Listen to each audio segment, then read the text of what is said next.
Am căutat informații despre cum se circulă corect pe E85. Pe YouTube și Facebook am găsit, cred că, peste 10-15 clipuri care spuneau practic același lucru, că nu ai voie să circuli pe porțiunea din dreapta. Problema este că realitatea din trafic arată exact opusul. Practic 99%, generic vorbind, dintre șoferi circulă pe dreapta, pe porțiunea din dreapta. Asta pentru că marcajele permit acest lucru, iar infrastructura este construită pentru un astfel de tip de circulație. Când am observat această discrepanță între ce se spune online și ce se întâmplă în realitate, am realizat că lipsește o analiză serioasă, bazată pe argumente, nu pe presupuneri.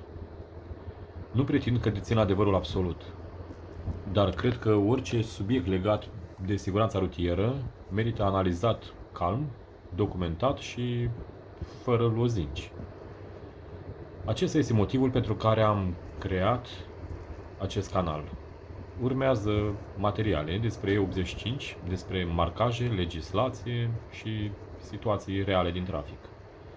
Dacă te interesează o abordare argumentată și echilibrată, te invit să urmărești acest canal.